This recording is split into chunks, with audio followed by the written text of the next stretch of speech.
us this evening. She's doing very well.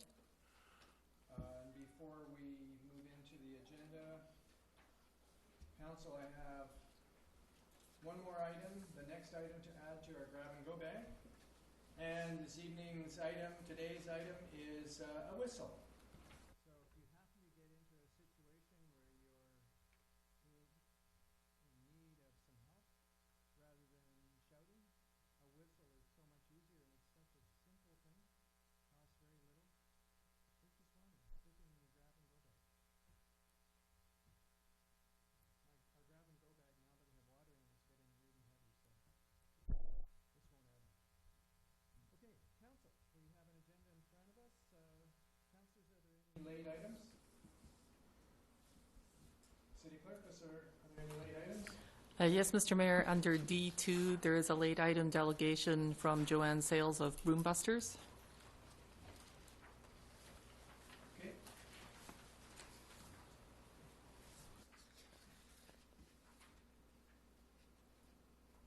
Thank you.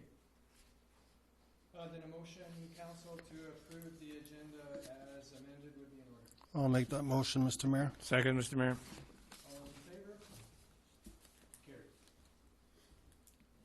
And Council, we have the minutes from the special meeting held at 1 p.m. and the special meeting held at 2:10 p.m. and a regular meeting held at 7 p.m. on March 14th, as well as a special meeting held at 3 p.m. on March 16th and another special meeting held March 17th at 9 p.m. A motion to adopt those. So moved, Mr. Mayor. I'll second Second, that. Mr. Mayor. All those in favor? Carried. Thank you.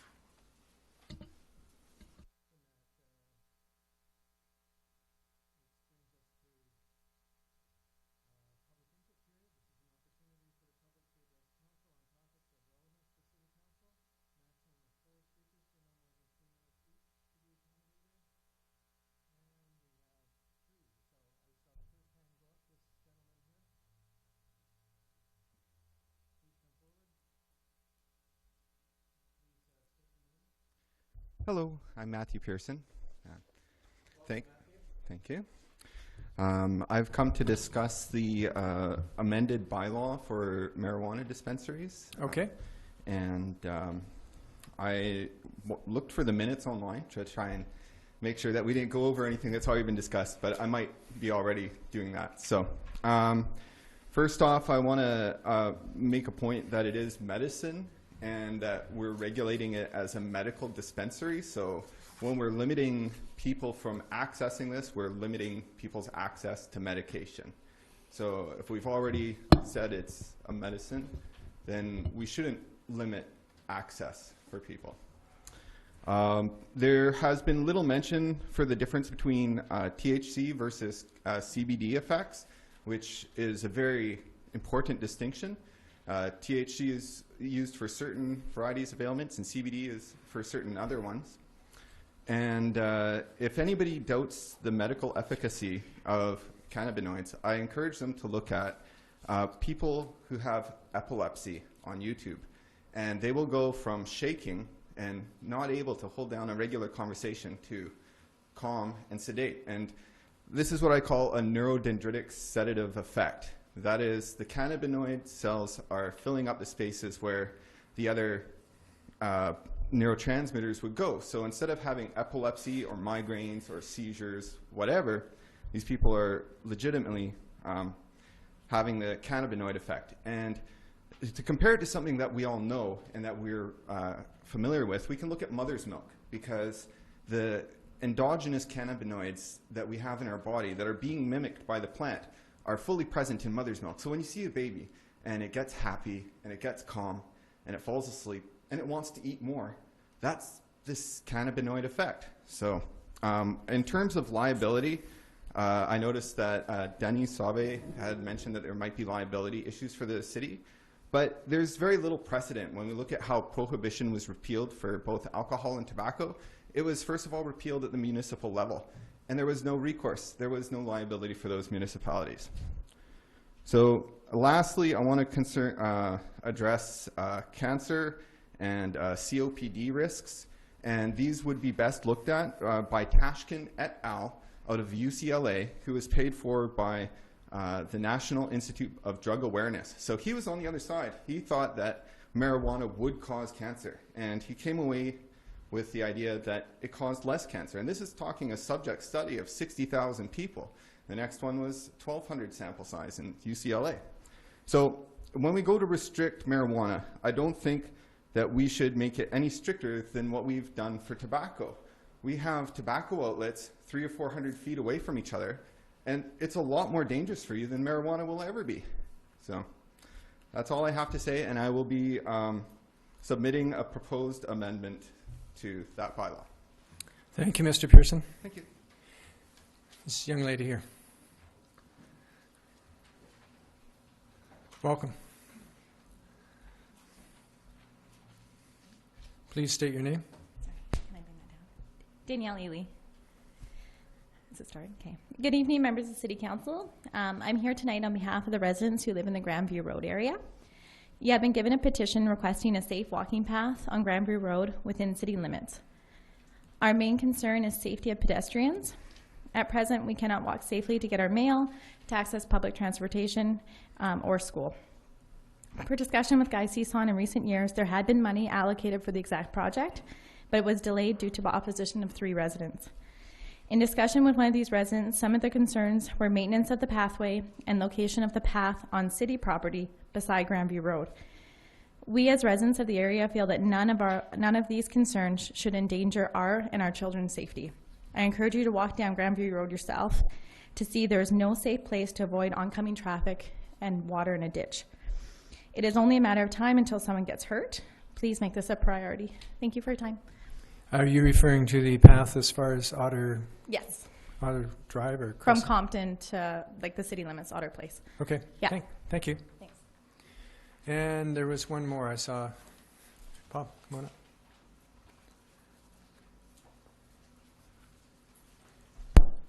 Good evening. Bob Cangizer, 3909 Whittlestone Avenue. I'm here tonight representing the Alberni Valley Chamber of Commerce. I'm chair of the Civic Affairs Committee. We like to say that the Chamber offers general support for the financial plan that you're about to give 3 readings to tonight, and other council initiatives that will enhance the business community and that you're currently working on. Some examples, as one tonight you're going to discuss, is and 3 readings, is the new commercial revitalization tax exemption bylaw. We applaud that. We applaud the $50,000 that's set aside in the plan for businesses to improve the facade of their buildings.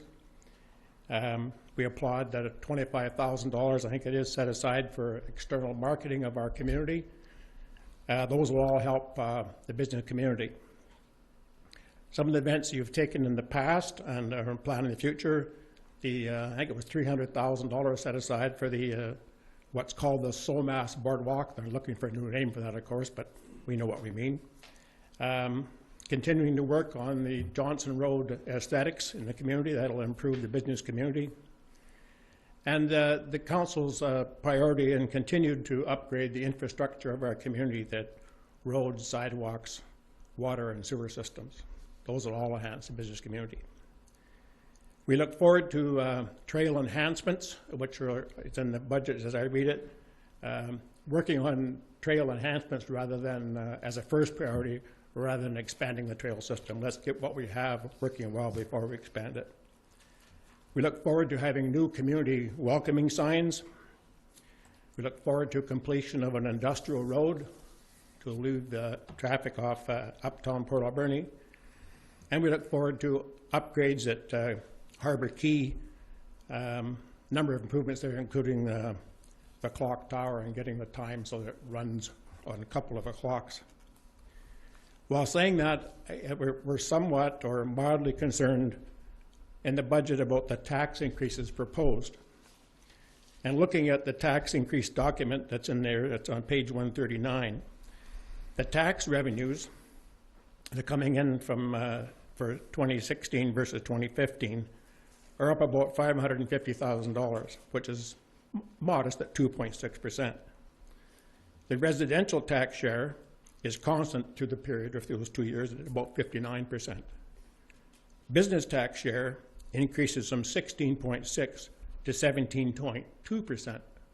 Now, that's not much of an increase, but as the percent of the dollar amount that are increasing, the business taxes are up 5.87%, where the residential taxes are only up 2.7%.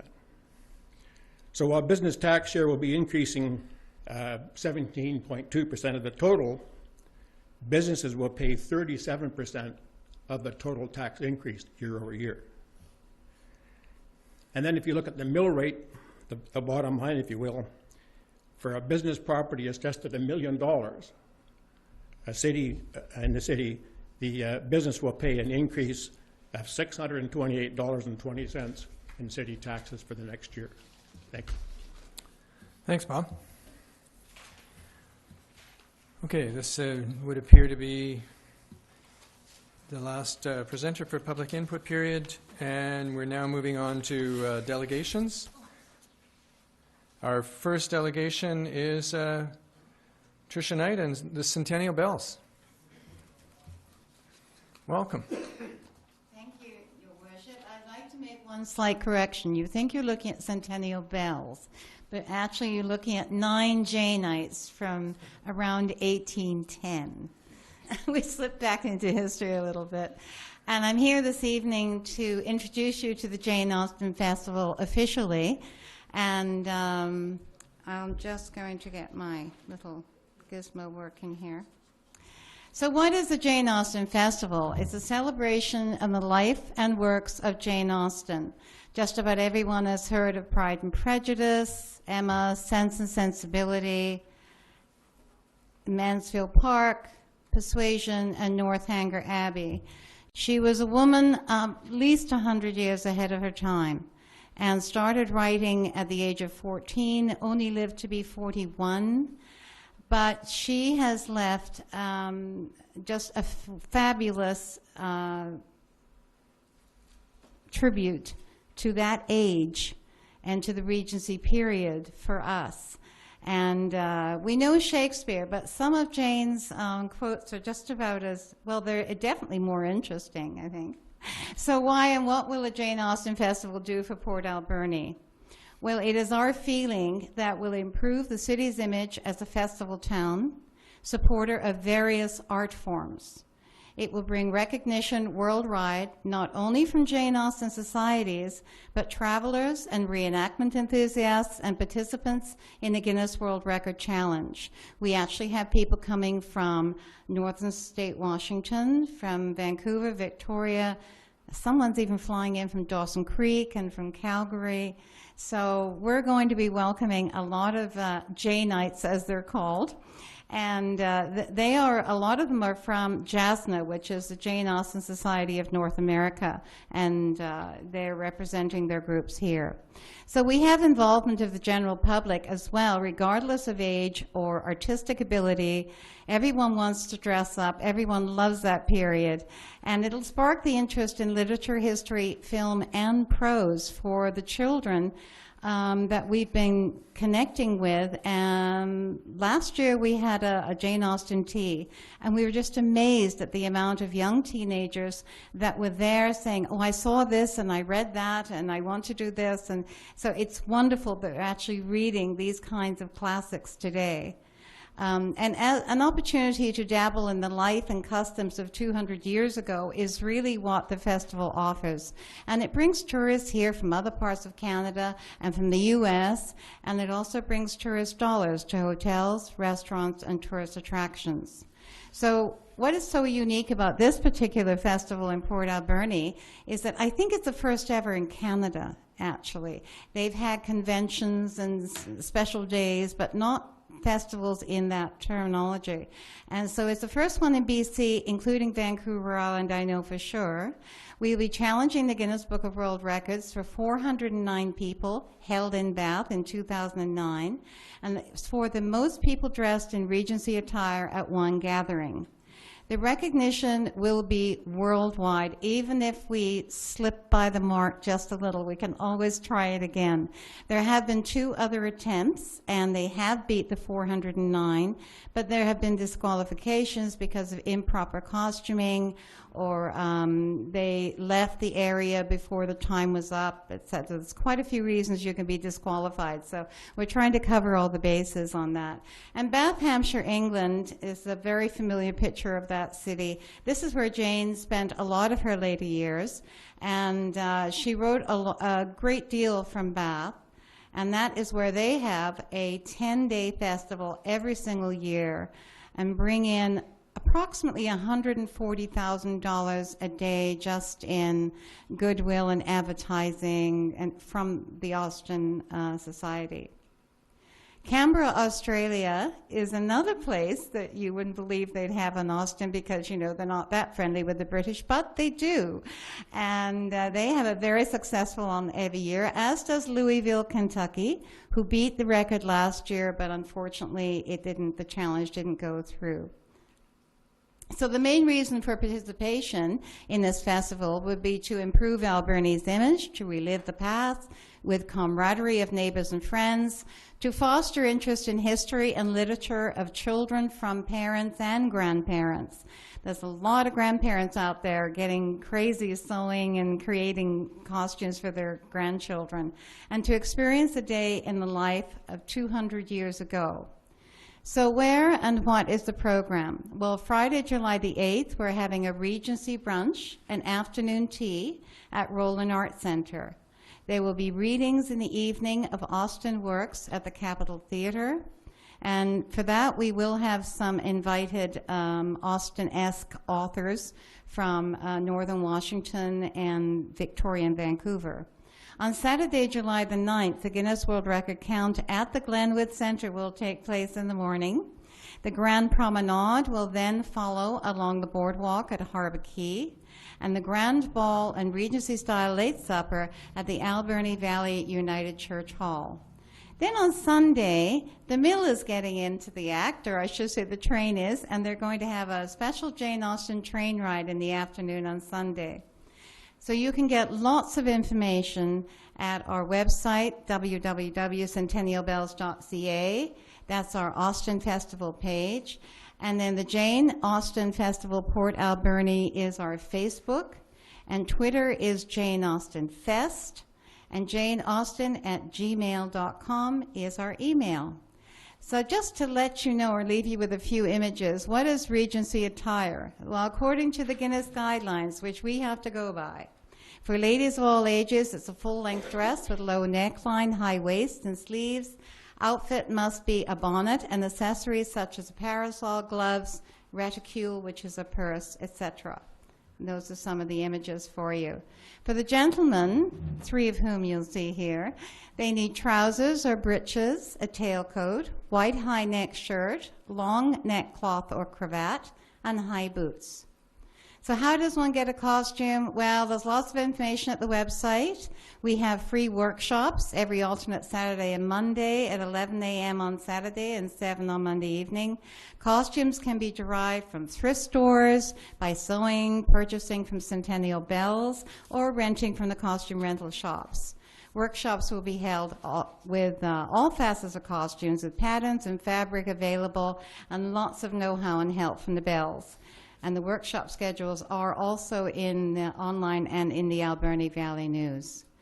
So welcome to Port Alberni, the city of festivals, and we hope to really make that a dream come true as far as we're concerned.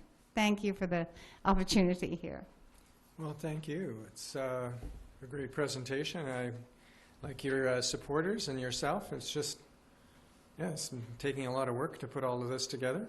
Well, there'll be more than 400 of us. You know, the city will be rotten with us by the time we're finished. But we have a lovely, enthusiastic group. They're working very hard, and we thank you again for your time. I think we should have a little fashion show up here.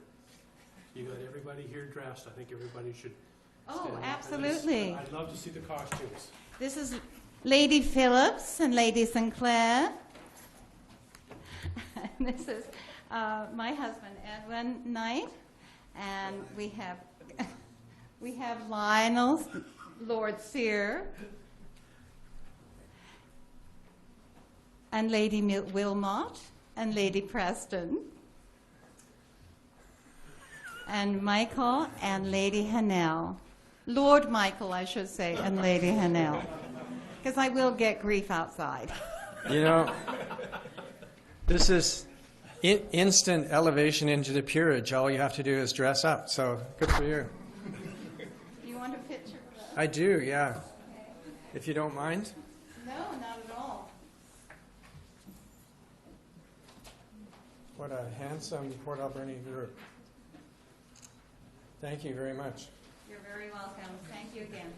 Great presentation. We have to leave, unfortunately. We have a dance workshop. Okay, thank you. Thank you.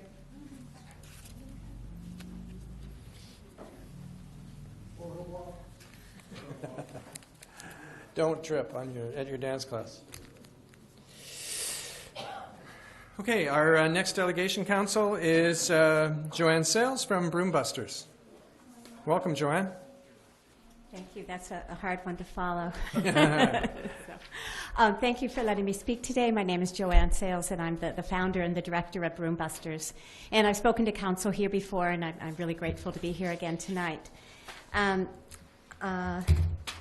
Broombusters started in 2006, and Port Alberni started in 2007. And it was really quick to start with broom busting. Some of the people moved away, but in the meantime, since that time, there have been other groups that have stepped in and have cut broom, including the Rotary Club of Port Alberni Aerosmith.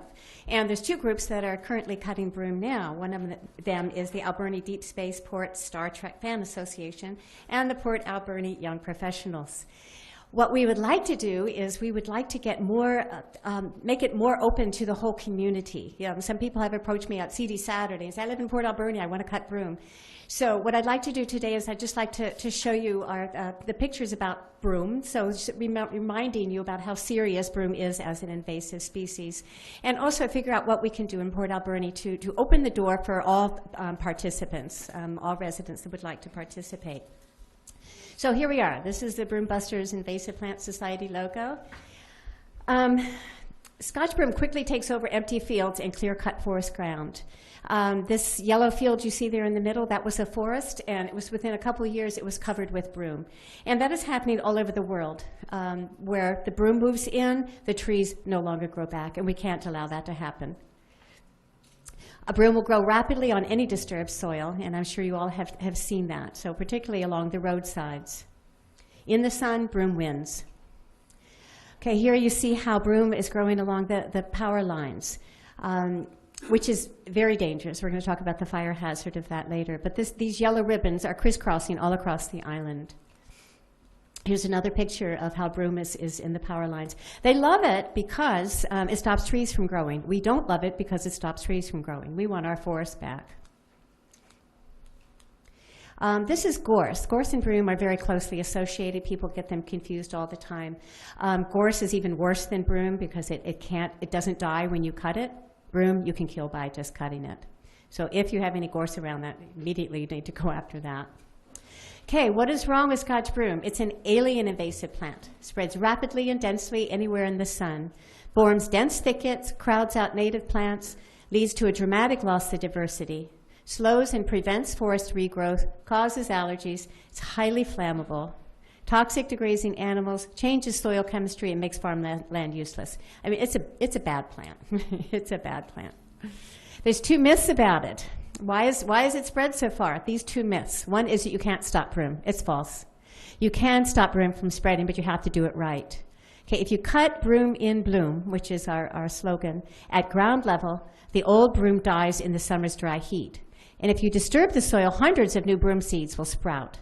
But if you don't disturb it, if you let the grass cover or whatever cover on the ground is there, the seeds will not sprout. So pull tiny broom, but cut big broom. It will die. Qualicum Beach is now 99% broom-free, totally from the work of volunteers. Okay, the other myth is that broom is naturalized, as if it's done spreading. This field down here on the right is actually a picture from Port Alberni. That broom is not going to stay there on the edge. It's going to cover the whole field. That's what it wants to do. It's a real bully plant. It will continue to take over like it has in Australia, New Zealand, Spain, Portugal, Brazil, Croatia, and all over the world. Okay, this is how big it gets. It can grow 15 feet tall in just a number of years, so it grows much faster than trees. It strangles native species. So here, this was a camas field that some volunteers rescued. Fire hazard. Port Alberni certainly knows about fire hazard after last year's experience. Broom's high oil content and naturally occurring dry branches make it a serious fire hazard. The broom in these photos is not dead. That is what broom looks like after a dry spell. In fact, as I was driving here and looking at the broom on some of the rocky slopes coming up along Cameron Lake, a lot of it looks like it's dead. Okay, broom is a fire hazard whether it's green and alive or when it's in this state like this. So in the summer of 2015, wildfires were out of control. And this warning was posted on the BC Wildfire Service website. 2 invasive species cause fire behavior and control concerns, broom and gorse. In other words, the Coastal Fire Service says that wildfires are harder to predict and control now that broom and gorse have spread on the islands. The power line should have been a natural fire break, but now they're covered with dry broom in the summer. So fire could race down the power lines and across the island. These are more pictures of broom this, on Island Highway, and this is some broom that was in, on the landfill in Qualicum Beach. It's now gone. Vacant lots owned by absentee owners become quickly covered with broom. Broom spreads rapidly. So you see one broom plant, and then you see a few, and then you have a whole hillside covered with broom. Nothing can stop its spread but us. This young woman from Scotland in 2010 said Vancouver Island has more Scotch broom than Scotland, which makes sense because we don't have any natural controls. But Broom Busters works with cities, ministries, and regional districts to turn the tide. So in 2006, people in Oceanside formed Broom Busters, and the idea has now spread north to Campbell River, south to the District of Highlands near Victoria, and west to Port Alberni. So the rest of a lot of these are photos of just Broom Busters all over. Here's some Qualicum Beach. So Qualicum Beach is celebrating its 10th year anniversary, having a big celebration this year. It's practically broom-free. I mean, there's hardly anything, and that means the areas where there was broom, it's not growing back. There's areas where it is growing back and it has to be tended, but there's a lot of areas where it's just not growing back. Nanaimo, VIU students. Broom Busters have fun. People become addicted to it, so be careful before you go out there. You might find yourself addicted. Okay, Parksville, 2008, Lanceville, 2013, Campbell River. And here's some pictures from Port Alberni last year. So some of the groups cutting, as I said, the Alberni Deep Spaceport Star Trek Fans Club Association. These are all pictures from their cut last year at the SPCA. I cannot believe the size of the piles that they made. I asked them, how did you make your piles so high? Anyway, these are great photos, and it shows the great work that they are doing. The Rotary clubs were cutting, high school forestry classes. In Comox Valley, the Comox Forces base in Comox cut all the broom on Ryan Road, 2.5 kilometers in 6 hours. It was a massive event. Okay, this broom busting, it can be for young people, it can be old people, age 4 and age 92 in the District of Highlands. North Cowichan just started a couple years ago. Okay, so here's the key strategies, okay, what makes Broom Busters unique. Cut broom and bloom, that's the time to do it. In late April, May, do not pull, just cut. Don't disturb the soil, no need for poison. Start with containment. You go after the advancing edges, the new infestations first. The idea is to control it. Don't go after the densest areas first, but stop it from spreading first and then condense it. Stop the spread. Create shade, preserve trees and ground cover, and cut all yellow flowers to prevent seed formation. And think in terms of cooperation. Communities, cities, media, ministries, all working together with one goal.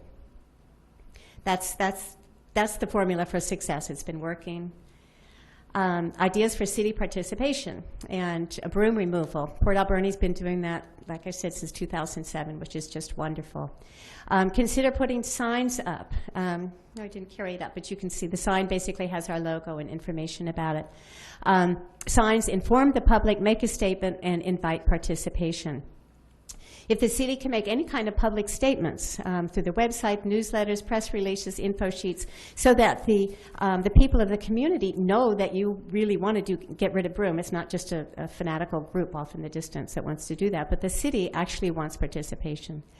Drop zones, Port Alberni had drop zones a few years ago, and bylaws. Parksville and Nanaimo have invasive plant bylaws. It's complaint-driven, so very often nothing has been done, but when there's a serious situation that could create a fire hazard or something, at least then you have the teeth to get some cooperation. The other thing is to encourage city workers to cut broom and teach them how to do it properly so that they're not digging it up and pulling it up, but simply cutting it at the right time, not walking away from it without knowing what to do. So the two greatest threats to biodiversity worldwide, number one is development, and the second one is invasive species. And we're the only ones who can protect our islands. And this is the reason why we cut broom, future generations, so that our grandchildren can inherit the forests, farms, meadows, parks, and green spaces that were left in our care. Cut the bloomin' broom. And that's it. So for this year, there's several groups that would like to cut. I think we want to cut along the hospital hill, and I'll be quiet. Councillor Washington. Yes. Thank you, Mr. Mayor. Thank you for the presentation. Once it's cut, what do we do with it then? Can we chip it? It can be chipped. See, And it won't spread? the reason why we cut it in bloom before the seed pods, the reason why we stop at that point, it would still die if you cut it after the seed pods form, but then you have the danger of spreading it. So that's why we just cut it while it's in flower. So we have this window when the rain stops, but before the seed pods form. That's when we do all of our cutting. It's safe to chip it in place or to carry it somewhere else. Yes, you can chip it. You can take it to the dump. Thank you. Hey, Council. Question? We did cutting for the SPCA grounds. Jake Colline told us that the broom that we cut in Port Alberni is chipped and burned at Catalyst. Okay. It's not coming back. No. Oh. Thank you. Do you have the same magic solution for English ivy? I wish. It's No. crawling up our trees and just is horrible stuff. It's horrible. I came from Portland years ago before I came here, and it has totally created what they call ivy deserts in their forests because it'll grow shade and sun. So yes, go after the ivy. At least get it out of the trees first and then chip away at it. Mm-hmm. But it has all day, every day to grow, 12 months a year. I know. I don't have any solutions for that. I'm sorry. But I will say this, though, that once people get into going after invasive plants, then some people have said the first time they really noticed their environment was when they started seeing broom, and then they started working on it, and they became engaged in the environment where they lived. And then you're much more likely to get help from them for other things. Councillor Alemany. Just wondering what the key spots in Port Alberni are. Well, the hospital has that big hill that has a lot of it. I think what I'd like to do is we have a couple scouts going around and looking for places that might be good places to work this year, so I'd rather get back to you on that. Yeah. Okay. Anything else, Council? All right. Well, thank you so much. I appreciate your time, Joanne. It was a great presentation. Thank you. All right, I don't believe there's any unfinished business, so this brings us to Part F, staff reports. Councillor Washington, accounts. Thank you, Mr. Mayor.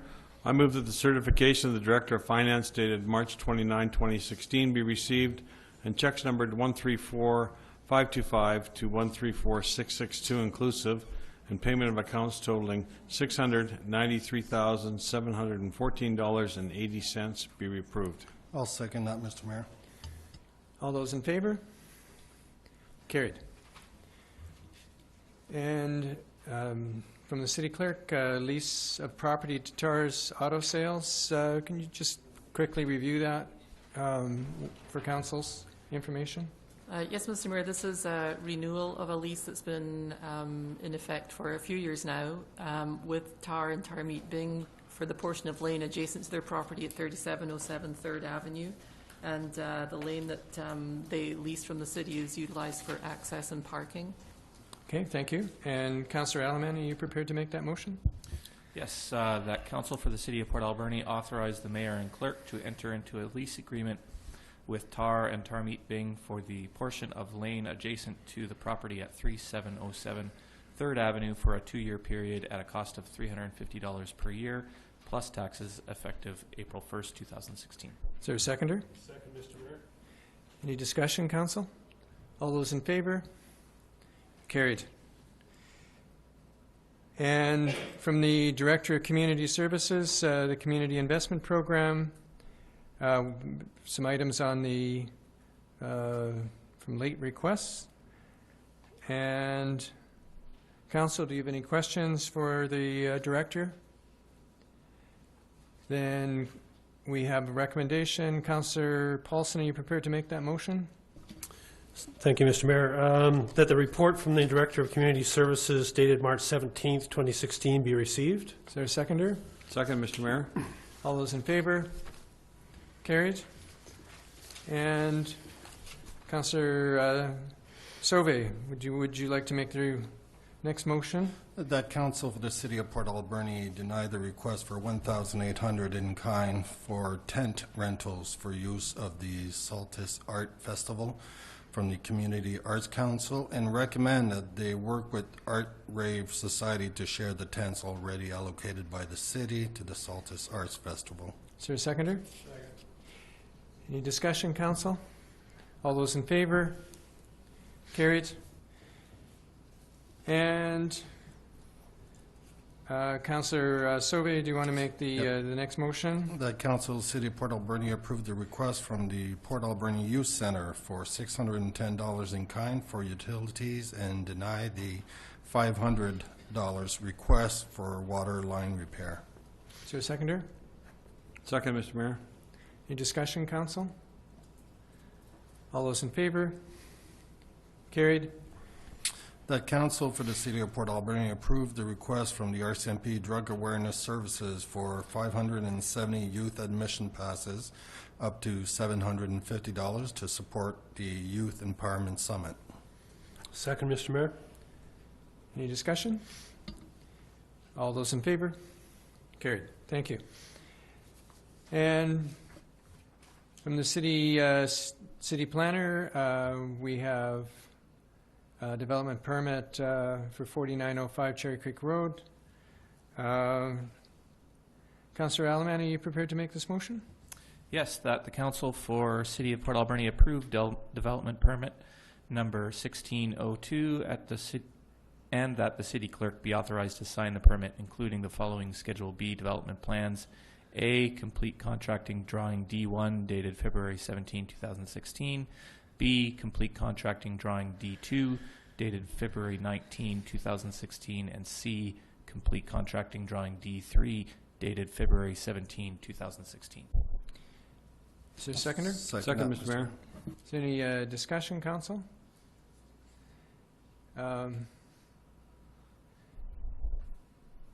Councillor Alamani?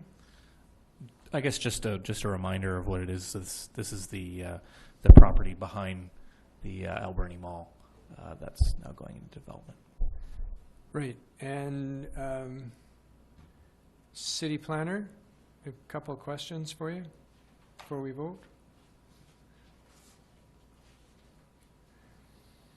I see they've already begun some work on the site. They've been doing some clearing, and they'll have to do some lot grading as well, yes. And I see, looking at the diagrams, that there's a fair amount, actually, of landscaping and what have you, so... For a light industrial mall project, the landscaping is pretty significant. Again, this development permit just covers their first phase of the construction, which is about 8,500 square feet. And the landscaping will cover that first portion. He has shown what his future phases will hope to look like.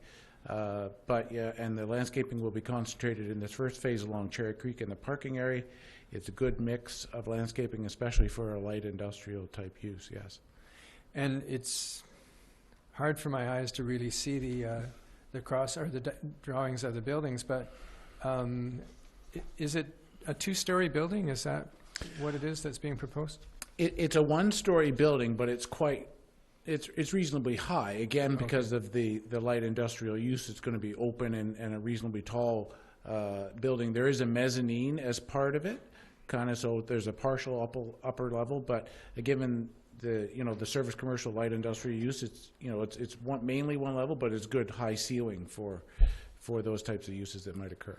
And it doesn't look like it's just a flat surface on the building. No, he's taking good advantage of the shape of the property, and it's kind of a nice staggered effect. So actually, when you're seeing it from Cherry Creek Road, it's going to look like a bit of a staggered effect, not just like a big box. And it allows him to get more square footage as the property widens out a little bit. And also, he's taking good advantage of using the right-of-way where he can't build structures over, but that is excellent for his parking access and other things. So he's made good use of an odd configured property. Yeah. And when is the schedule in terms of the construction schedule? I believe, like you said, he has already started working on the land. It might depend a little bit about how it dries out, but he intended to apply for a building permit very shortly after, if council was to approve the development permit. I think he'd like to get started in late April, early May, is what his intention. Okay, thank you. Any other questions, council? Okay, on the motion then, all those in favor? Carried. Thank you, City Planner. From the Director of Finance, draft departmental operations financial statement. We have a report dated March 22nd from the Director of Finance providing the draft 2015 financial statement of operations for the City of Port Alberni. This was as per our request. Councillor McClellan, do you want to make the motion to receive it? Yes, Mr. Mayor, I'm very glad we have this report. We do have some questions about it after I make the motion. It's March 22nd, it says in this white paper, but in our other thing it says March 23rd. I don't know if it makes any difference, but I move to receive the report on whichever date it was made. I'll second that. Okay, and questions? The questions that I've got, I guess it says we have a preliminary surplus of approximately $1 million. And I realize that that's not necessarily a final figure because we haven't audited the books and et cetera and et cetera. But my question is, I guess, is where in years that this happens, and I think it happens in most years, there's an amount here, where does this money go? And how can we account for it in our budgets, and how can we account for it where it is?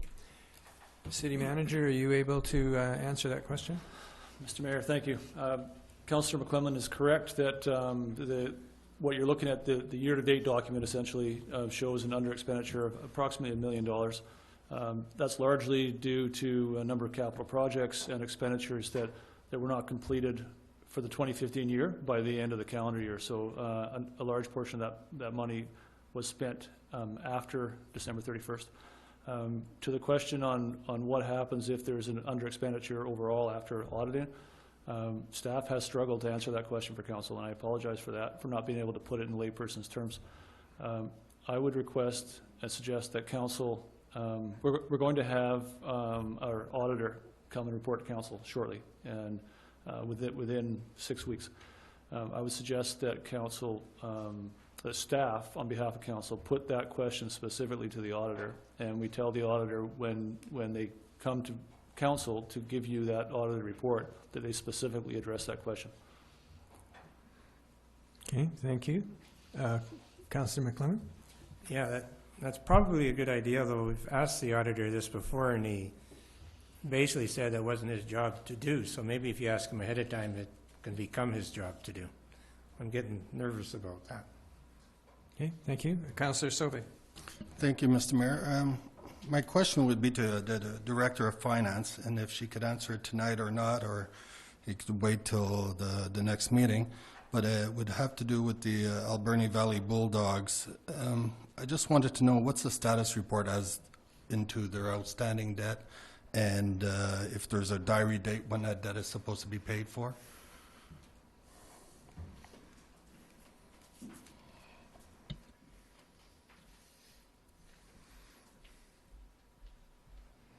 Councillor Sauvé, what I'd like to do is work with the Director of Community Services, because it's a Parks and Rec and Heritage issue as well as a finance, and we'd like to submit a written report for the next meeting. Okay, I would appreciate that. Thanks. Thank you. Thank you. Any other questions, Council? So on the motion to receive the report, all those in favor? Carried. Thank you. And from the Economic Development Manager, banners for 2016. We have a report dated today, March 29th, requesting council direction with respect to the city banner program for 2016 and 2017. He made rather an extensive report explaining the situation that we're in terms of our banners, council, and there is a suggested motion there. And I'm wondering if someone is prepared to make that motion related to the install of the banners. I'll make that motion, Mr. Mayor. That council for the City of Port Alberni directs staff to install the Art Thompson banners again in 2016. I'll second that motion, Mr. Mayor. Any discussion, Councillor McClellan? Yeah, I think it's a good idea. They're good banners. The only question I have, and I guess it's been going on for a while, is why is this in the economic development budget? It used to be sort of like with the Heritage Museum and so on. I don't really care for $18,000. I don't think it's going to make much difference either way, but for economic development, we need all we can get, that's all. I think he did put into his report the reason why it was in there, but City Manager, are you able to just review that? Mr. Mayor, my recollection is that the budget allocation for banners had disappeared from other departments, and economic development picked up that piece as an economic driver, and it's resided there since. And I agree, it's not the best location for it, but it's following the money. Right. Okay, thank you. I note as well that he did look at the opportunity to select metal banners as opposed to the cloth banners, which have a much longer lifespan. You do see them elsewhere, but the cost is about 3 times as much. So, anything else, Council? So on the motion, all those in favor? Carried. Thank you. And we have a status report. A motion to receive the status report would be in order. I'll make that motion, Mr. Mayor, that we receive the report. Is there a seconder? Second, Mr. Mayor. Any questions on the status report, Council?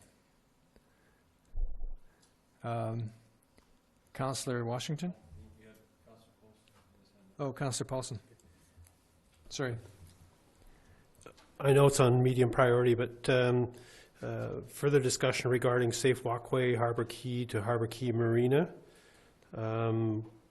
We now have taken possession of that property, and I was just wondering what the if that project may be done this year, or when that walkway may move forward. I think it's a bit of a safety issue as well. City Manager? Mr. Mayor, that's correct. The city is now in possession of the SO property, and it is currently being used for carving, and so the fence is, having the fence in place is advantageous for security. That project should end shortly, and although there's no budget funds attached to that, identified for that project, staff is working on a basic remediation of the site to grade it off, to reduce the fence along the roadside, so that there's full access to the upland of that lot. And in doing that, maybe put some barriers or something that allows a wider pathway. So there's a better feeling of safety when we walk along the road. But bearing in mind that there has not been any money identified in budget to substantially change that lot. So We're trying to work within existing budgets to make some fairly minor but important changes. Okay, thank you. Councillor Washington, did you have a question? No, sir. Councillor Alberni? No? Okay, then on the motion to receive, all those in favor? Carried. And from the manager's monthly reports, first report is from Community Services, Parks, Recreation, and Heritage.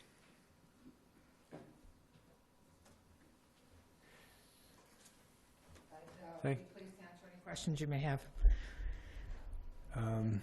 Council? I have a question about the windfalls on McQuenna Trail. Was that a major issue for us? No, it's just regular maintenance of the trails, given the wind that we have. Okay. Yeah. And I haven't been by it for a while, but what's the latest on the Central Park development? There's work going on there today in terms of the owners putting in the irrigation system, and our staff and others, contractors, are putting the soil in. So it's moving forward. Okay, thank you. Mm-hmm. And just out of curiosity, what about other walking trails in around the community? How are they faring after our heavy rains? I haven't had any reports of any washouts. Our horticultural supervisor and parks checks in with me on a regular basis, just letting me know where things are at, and if he hasn't reported anything, they're fine. And it looks like from the picture that our Easter events were well attended? Yes, they were, yeah. Was there an Easter egg hunt too? Not a hunt per se. Other places in town had Easter egg hunts. We had an Easter egg hunt at my house, and it got rather competitive, shall we say. All right. Anything else, Council? Councillor Paulson, are you prepared to make this motion? That the monthly report from the Community Services Director providing information about current departmental operations be received. Is there a seconder? Second, Mr. Mayor. All those in favor? Carried. Thank you, Director Kingston. And we have a report from Economic Development. Any questions, Council? Councillor Washington. Thank you, Mr. Mayor. I noticed the top of his list is the Clutha Haven Marina RFP. There's been a lot of questions about Clutha Haven and a lot of questions about the upcoming Salmon Festival. I just wonder if we could say something to the folks at home who are wondering about what's going on. I would say that since the RFP has been reposted with a deadline of June 30th, the Salmon Festival for 2016 would be safe, assuming you want to continue to have it there. Thank you, Mr. Mayor. 2017, I'm not going to guarantee, but we'll take 1 year at a time. And as well, for the information for the public, the Alberni Valley Regional Airport runway extension. There are a number of things in the winds regarding this. One is a final decision will be made tomorrow at noon at the ACRD in terms of who the successful bidder is going to be for this project, and as well, there is an application to the BC Air Access Fund, and hopefully that bid will go in and will be successful, and hopefully contribute towards the cost of the lighting for the airport. It's a busy department, lots of things going on. Councillor Washington, do you want to make the motion to receive this report? Thank you, Mr. Mayor. I move that the monthly report from the Economic Development Manager providing information about current departmental operations be received. Is there a seconder? Second, Mr. Mayor. All those in favor? Carried. That brings us to bylaws. Part G. First one is City of Port Alberni Commercial Revitalization Tax Exemption Program, bylaw number 4898. And Councillor McClellan, do you want to make this motion? Yes, Mr. Mayor, I move that the City of Port Alberni Revitalization Act Exemption Program Amendment Number 1, bylaw number 4897 be now finally adopted, signed by the Mayor and Clerk, sealed with a corporate seal, and numbered 4897. 4898. That's the second one on the agenda. I'm sorry. Councillor McClellan skipped past the first one. Oh, it's on here. Okay, I'll do the 97 is a smaller number. For the City of Port Alberni Commercial Revitalization Tax Exemption Program, bylaw number 4898 be now finally adopted, signed by the Mayor and Clerk, sealed with a corporate seal, and numbered 4898. I'll second. Any discussion? All those in favor? Carried. And Councillor McClellan, you're on a roll. That the City of Port Alberni Revitalization Tax Exemption Program, Amendment Number 1, bylaw 4897 be now finally adopted, signed by the Mayor and Clerk, sealed with a corporate seal, and numbered 4897. I'll second that, Mr. Mayor. And will we pass this? That's it? This is all in now for everybody? It is. Good. All those in favor? Carried. And we have a 5-year financial plan bylaw, 2016 to 2020, bylaw number 4904. And Councillor Washington, you prepared to make these motions? Thank you, Mr. Mayor. I move that the report dated March 21, 2016 from the Director of Finance be received. Is there a seconder? Second, Mr. Mayor. Any discussion, Council? All those in favor? Carried. And Councillor Washington. That the 5-year financial plan bylaw 2016-2020 bylaw 4904 be now introduced and read a first time. Seconder? I'll second that, Mr. Mayor. All those in, Councillor Alberni? I just wanted to make a comment in general on the quality of the report. I've actually been going through a lot of financial plans in other cities over the past couple of months, and the amount of information that is in our report, including the report that the Director of Finance gave us today about the comparisons with other years, is voluminous in comparison to what other councils see in other cities, municipalities. So I think that's a credit to our department and our team there. Thank you, Councillor Alberni. You asked. You get. Okay, all those in favor? Carried. Councillor Washington, you're on a roll. That the 5-year financial plan bylaw 2016-2020 bylaw 4904 be read a second time. I'll second that, Mr. Mayor. All those in favor? Carried. And that the 5-year financial plan bylaw 2016-2020 bylaw number 4904 be read a third time. I'll second that, Mr. Mayor. All those in favor? Carried.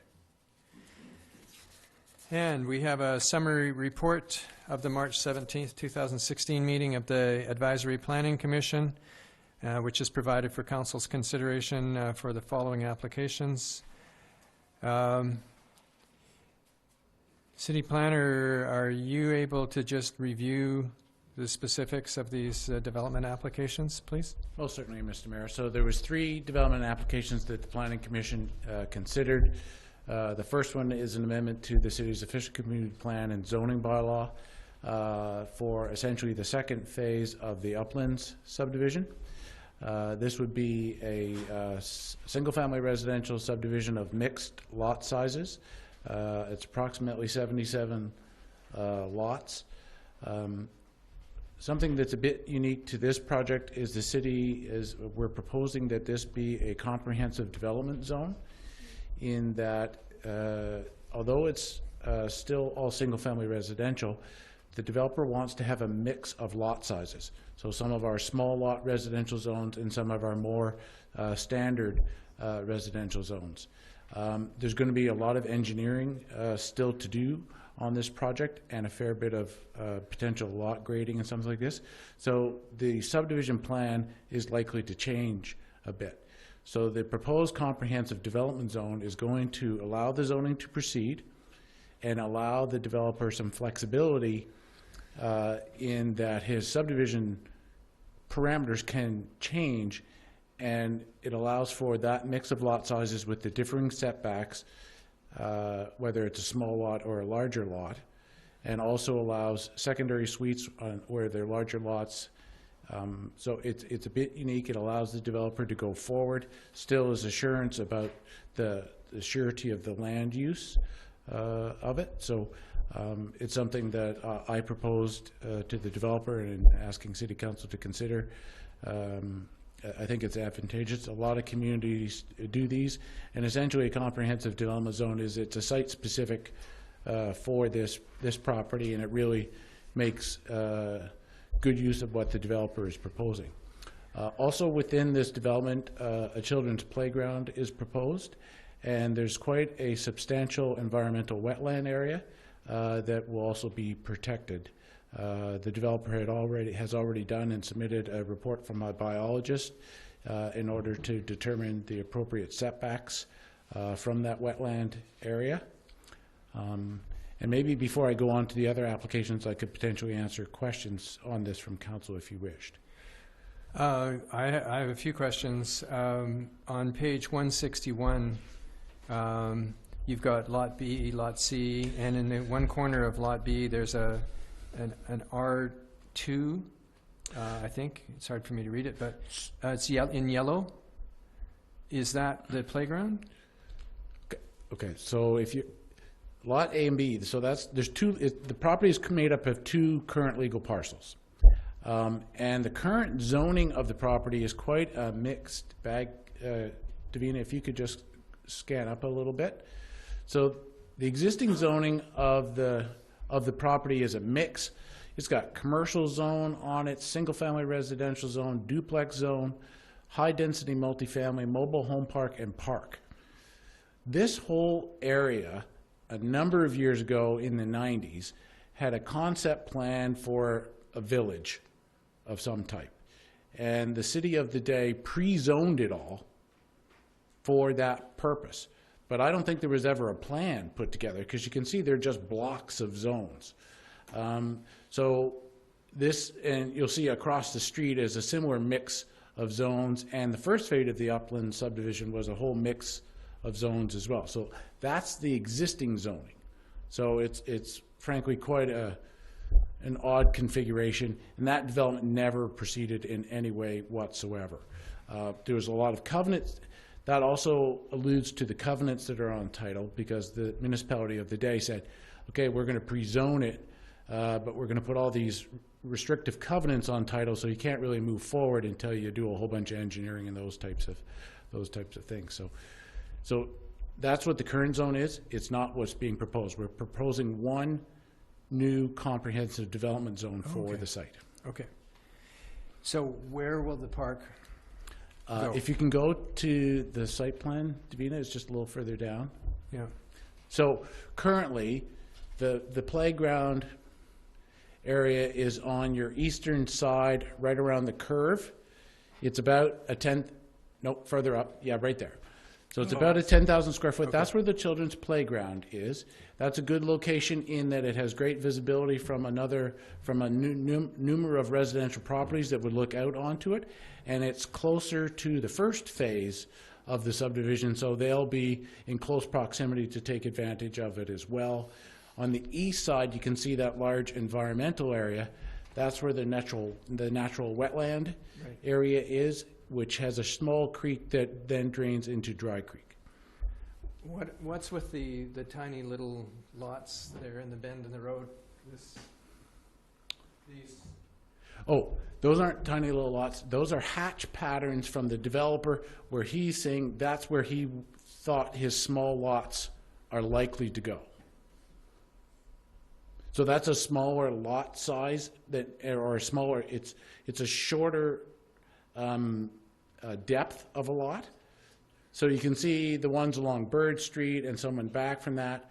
So it's just a hatch pattern. Oh, I see. Okay. Yeah, it's just a hatch pattern that either shows where the lot is smaller or has a low depth, where he needs the flexibility of the different setbacks. So again, that's built into the new zone. So when we get to, and the bylaws are on for first and second reading for council to consider, you can see it's quite detailed in there that says, depending on the lot size and depth, certain setbacks apply. And that's where, if the site plan changes substantially, when the engineering is done or lot grading is finalized, this lot configuration can still change, and he's not, whereas he has that flexibility for it to change, and the parameters still give him whatever the final lots end up is what the setbacks and uses will allow. As opposed to, if we did it a traditional method, we'd be looking at that little pie-shaped one, we'd have a map saying this is going to be the R3 zone. And then if the final subdivision differs, all of a sudden the subdivision's not going to line up with the zone that council's already considered, and we're having to start again. Okay, and this here, is this an extension of a trail? That trail is currently in place. Okay. Now, part of the subdivision, their engineering is saying that trail is going to be impacted. And so we are asking, and they have indicated that they will get a bit of a detail to us prior to the public hearing, in order for us and for council and for the public to see exactly what that's going to be. There's going to be a fair bit of lot grading on this property. It's not nearly as flat as the first phase, and they have given us indication that they do feel a portion of the trail is going to be slightly impacted, and we're asking for some details to show exactly how that's going to look like. But that trail currently exists. It connects to Carrier Road and the Log Train Trail to the west. Anything else, council? So the second application is on 4th Avenue, and what it is there is a single-family house had a serious fire, and it was destroyed by fire and was demolished. The house was non-conforming in that the property was commercially zoned and did not allow a single-family residential house as a permitted use. So in order for the owner to rebuild a single-family house, he has to essentially apply to rezone. That whole block is essentially zoned commercial, although it's quite a mixed use. There's other non-conforming residential houses in that area. The Friendship Center is across the way. We have residential above, commercial along 3rd Avenue. So he's applying to amend our OCP and zoning bylaw to take it from commercial to residential in order to allow for the house to be rebuilt. So that's what's being proposed on this small property. So is it 1,080 square feet on the living portion of the house? It's a relatively small house. That's a concept plan that he submitted with his application. And it's a 33-foot lot? Yeah, it's a 33-foot by, I think it's about 125 in depth. Okay. Yeah, it's 34 feet wide by 125 feet deep. That's the lot size. So that lot size meets our R3 small lot size zone. So that's what he's applied to go to. Right.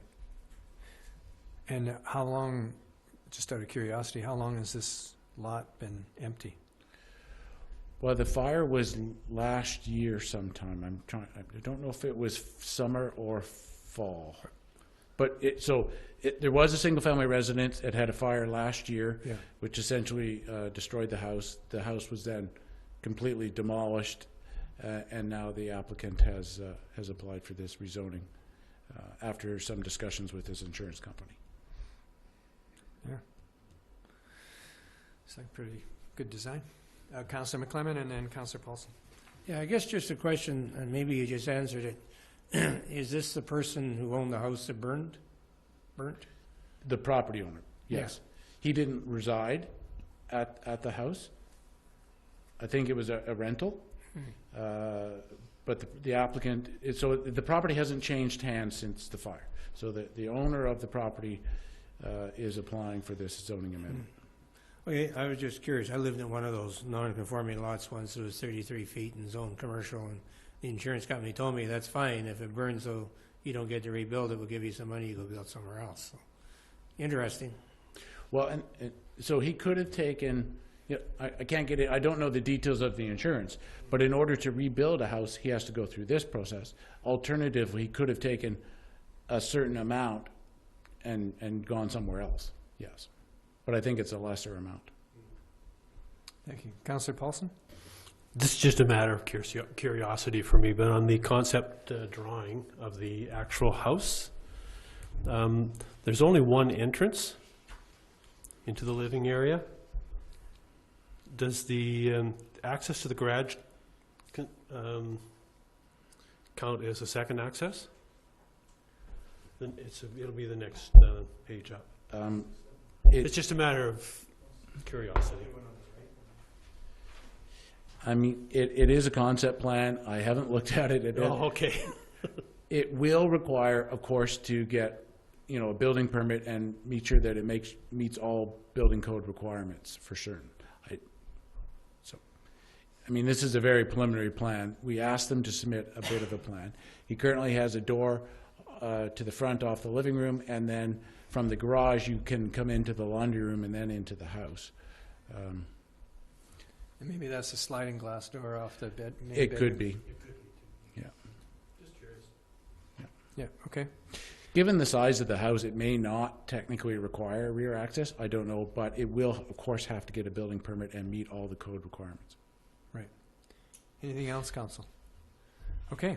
And the third one, City Planner. So the third application is from Alberni Co-op Gas, and this is, Council will recall, they went through a rezoning on 10th Avenue to build a new gas bar and convenience store. Even at that time, in their preliminary concept plans, it appeared that their convenience store was going to need a rear yard setback variance. They've come to a more complete, finalized design, and yes, they do need, they are requesting a variance to the rear yard setback. So this is the variance portion of it that's coming before Council. The development permit will follow this if Council approves this. So this isn't the form and character of it. That will come a little bit later, although they've already worked on those. But of course, Council can't really approve that until they've considered the variance part. And essentially, it is up against the rear lane. There's a retaining wall. This does directly abut existing commercial medical office behind there, and there's no rear windows on there, so staff feel that there's not a negative impact to residents. Council's not being asked to approve this. We will give notice to all residential area, or all property owners in the area, and it'll come to a future council meeting for public input and then decision by council. Okay, I just, sorry to ask the question, but there's says a fence and stair elevation. Yeah. Which portion of the property is that? That's what's abutting the lane, so the rear yard setback. Okay. Thank you. And then, of course, the convenience store, which is a separate elevation, the rear yard elevation, you see that is kind of on top of that retaining wall fence and behind the fence. Okay, thank you. Any other questions, Council? All right. Then, Councillor Alberni, are you prepared to make that motion? Yes, that the summary report of the March 17, 2016 meeting of the Advisory Planning Commission be received. Second, Mr. Mayor. Any further discussion, Council? All those in favor? Carried. The official community plan amendment, number 19, Bird Street, Phase 2 of Uplands subdivision bylaw number 4899. Councillor Elliman, are you prepared to make those motions? Yes, that official community plan amendment number 19, Bird Street, Phase 2 of Upland subdivision bylaw number 4899 be now introduced and read a first time. Second, Mr. Mayor. Any further discussion, Council? All those in favor? Carried. That official community plan amendment number 19, Bird Street, Phase 2 of Upland Subdivision, bylaw number 4899, be read a second time. Second, Mr. Mayor. All those in favor? Carried. And Councillor Alamani, you're doing a great job. That zoning text amendment T8, Bird Street, Phase 2 of Upland Subdivision, bylaw number 4900, be now introduced and read a first time. Second, Mr. Mayor. All those in favor? Carried. That zoning text amendment T8, Bird Street, Phase 2 of Upland Subdivision, bylaw number 4900, be read a second time. Second, Mr. Mayor. All those in favor? Carried. And zoning map amendment number 11, Bird Street Phase 2 of Uplands, bylaw number 4901. Motion that zoning bylaw amendment, bylaw map amendment number 11, Bird Street, Phase 2 of Upland Subdivision, bylaw number 4901, be now introduced and read a first time. Second, Mr. Mayor. All those in favor? Carried.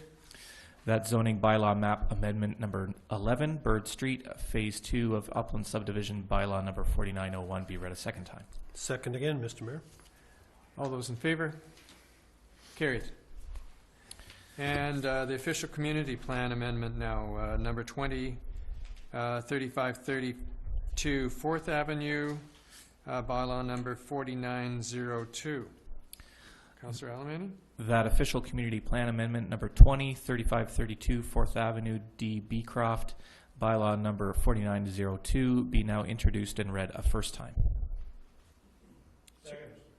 All those in favor? Carried. That official community plan amendment number 20, 3532 4th Avenue, D. Beecroft, bylaw number 4902, be read a second time. Second, Mr. Mayor. All those in favor? Carried. And now for the zoning map amendment number 12 for 3532 4th Avenue, bylaw number 4903. Councillor Alamani, you're doing a great job. That zoning bylaw map amendment number 12, 3532 4th Avenue, D. Beecroft, bylaw number 4903, be now introduced and read a first time. Second, Mr. Mayor. All those in favor? Carried. That zoning bylaw map amendment number 12, 3532 4th Avenue, D. Beecroft, bylaw number 4903, be read a second time. And I'll second that, Mr. Mayor. All those in favor? Carried. And we're on to setting the public hearing for those bylaws 4899, 4900, 4901, 4902, and 4903. And Councillor Alamani. That the following bylaws be advanced to a public hearing on April 11th, 2016 at 6 p.m. in the City Hall Council Chambers. Official Community Plan Amendment number 19, Bird Street, Phase 2 of Upland Subdivision, bylaw number 4899. Zoning Text Amendment T8, Bird Street, Phase 2 of Upland Subdivision, bylaw number 4900. Zoning Bylaw Map Amendment number 11, Bird Street, Phase 2 of Upland Subdivision, bylaw number 4901. Official Community Plan Amendment number 20, 3532 4th Avenue, D. Beecroft, bylaw number 4902. And Zoning Bylaw Map Amendment number 12, 3532 4th Avenue, D. Beecroft, bylaw number 4903. Second, Mr. Mayor. All those in favor? Carried. So now we're on to correspondence for action. The first is from Matt Treble, the Society for Advancement of Young Scientists. We have an email dated March the 11th, 2016, requesting a financial contribution to the Vancouver Island Regional Science Fair being held at UVic on April 10th and 11th, 2016. Councillor Washington, would you like to make that motion? The email dated March 11, 2016 from Matt Trumbull requesting financial contribution to Vancouver Island Regional Science Fair be received. I'll second that, Mr. Mayor. Any discussion, Council? All those in favor? Carried. And we have a petition which we'd received a request from earlier received March the 18th, 2016, requesting the construction of a walking path on Grandview Road up as far as Otter Place. Councillor Sauvé, you prepared to make that motion? Yes, Mr. Mayor, that the petition received March 18, 2016 from the residents of Grandview Road requesting a walking path on Grandview Road be received and forwarded to the city engineer. Is there a seconder? Second, Mr. Mayor. Any discussion? I would expect from your motion, Councillor Sauvé, that the city engineer will be coming back to us with some information on Yeah, costs. I was prepared to make that motion. I would expect that if it's the information is sent forward to the city engineer, but I would like make an additional motion just to make sure we get back from it, that staff in the engineering department return with a report. Okay, so that's amending that motion? Yeah, I'll make that amendment motion. It can all be part of the same motion, Mr. Mayor. Just add that on to the end. Yes. Be received and forwarded to city engineering and direct back with. That's fine with me, Okay. if I have a second. Do we have a seconder? Second, Mr. Mayor. And any further discussion? All those in favor? Carried. And council, we also have from Mothers Against Drunk Drivers, an email dated March the 22nd of 2016 requesting support by purchasing an ad in the Mad Message yearbook.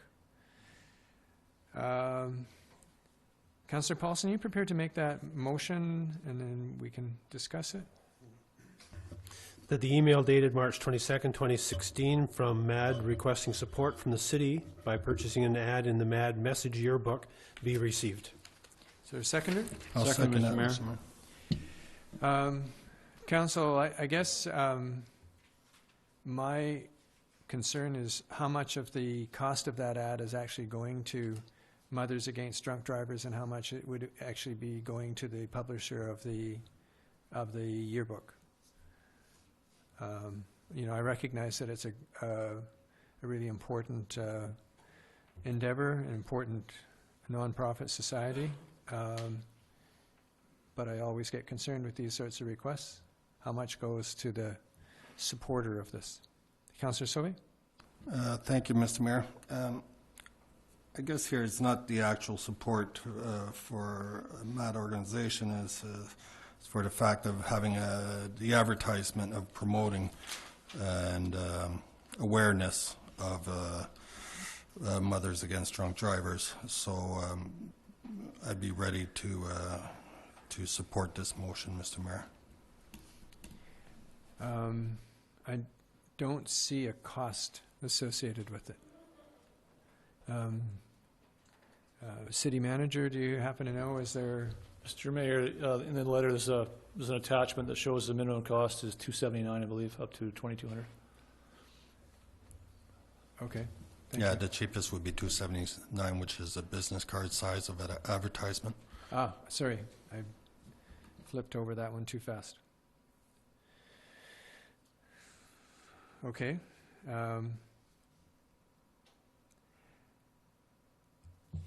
Do we have a seconder for the motion? I'm sorry. Yes, we do. Okay. So to receive this, all those in favor? Carried. Thank you. And council, from Roland Smith, we have a letter dated March 21st, 2016, expressing concern regarding the location of the city public works yard with the tsunami inundation zone and requesting clarification on how the city plans to address this risk. Councillor McClellan, would you like to make the motion?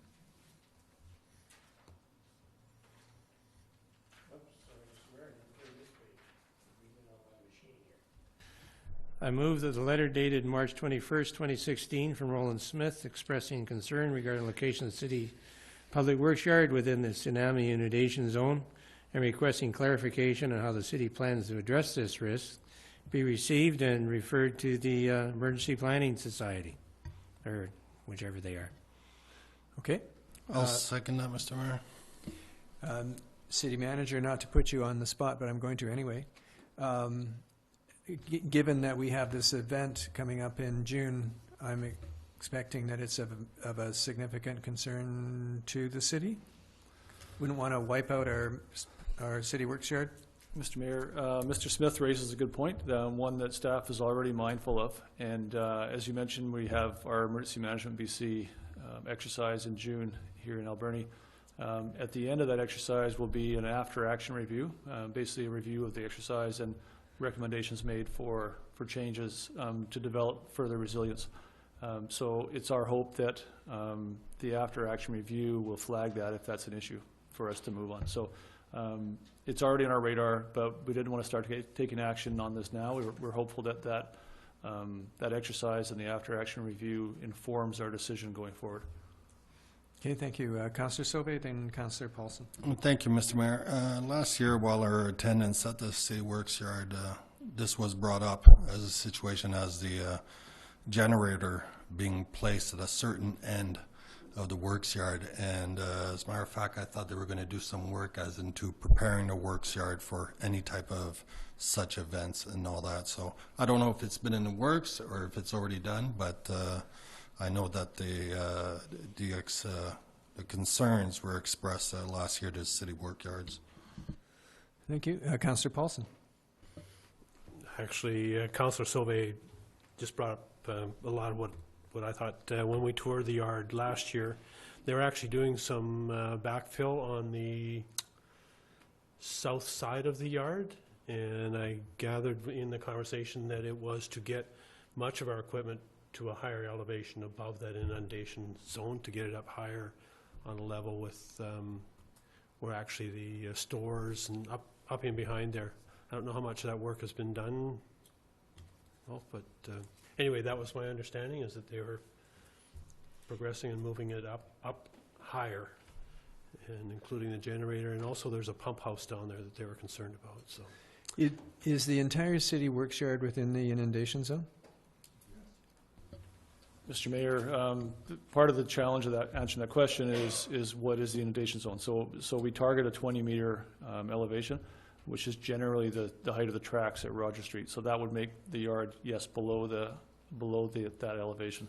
One of the things we hope that the exercise in June brings to us is a clarification of what the inundation zone is. So we've asked Natural Resources Canada to put their minds to a specific inundation zone rather than just an elevation level. You know, where do they anticipate the water is going to actually run up to, and give us a couple scenarios. I'm not sure if that work will get completed, but that's the kind of information that would really help us make an informed decision about whether we do some backfill or whether we move the lot altogether, which is a fairly significant undertaking. So we don't want to do that lightly. We'd like to have more information. Okay, thank you. Councillor Alberni and Councillor Washington. I'm just looking at the inundation map here on my laptop that the ACRD puts out, and it has the inundation zone pretty much up at 8th Avenue and Roger is the line at that point. At 8th and Roger? 8th and Roger. Okay, thank you. Councillor Washington. Thank you, Mr. Mayor. I was just wondering if there's any data that was left over from the 1964 tsunami that would suggest how far the water.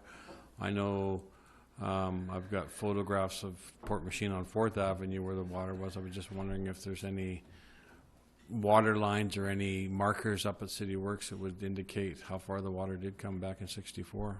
It wasn't a 20-meter tsunami. This is, more significant than that, what we're preparing for. 4 meters. Came twice, though. Okay. All right. Some of us were. Okay. On the motion to receive, all those in favor? Carried. And from Rupert and Franny Yakalashik. Email dated March 22nd, 2016, providing information on the Blue Dot campaign for a federal bill of environmental rights and encouraging the City of Port Alberni to support the City of Victoria's related resolution at the upcoming 2016 Federation of Canadian Municipalities Annual Convention in Winnipeg. Councillor Sauvé, you prepared to make that motion?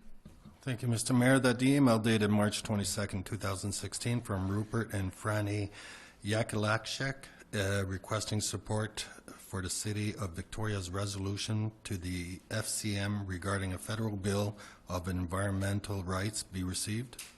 Is there a seconder? Second, Mr. Mayor. All those in favor? Carried. If I could ask a question? Yes, Mr. Mayor? go ahead, Councillor Alamani. I'm just wondering, since it's on the topic, with the whether the staff has looked at the Environmental Bill of Rights issue that we brought forward from the Climate Change Committee, whether that's going to come back anytime soon. City Manager?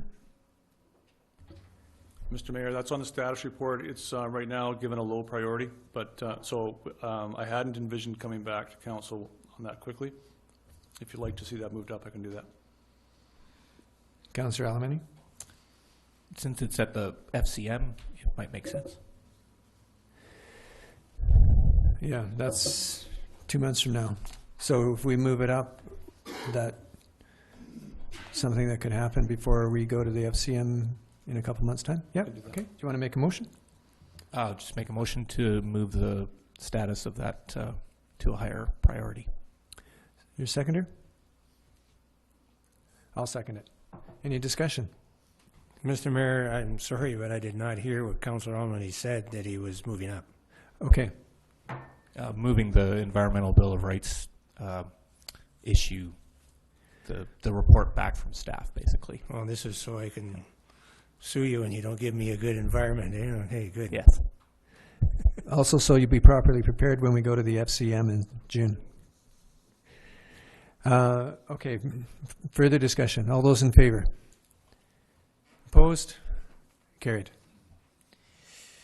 Okay, and from the Alberni Valley Chamber of Commerce, an email dated March 23rd regarding the 4th annual Number 7 Challenge on May 1st, 2016, requesting the use of city barricades, temporary closure of Victoria Quay from Rogers Street to Johnson Road, and support of the request to the Ministry of Transportation for traffic control on Highway 4.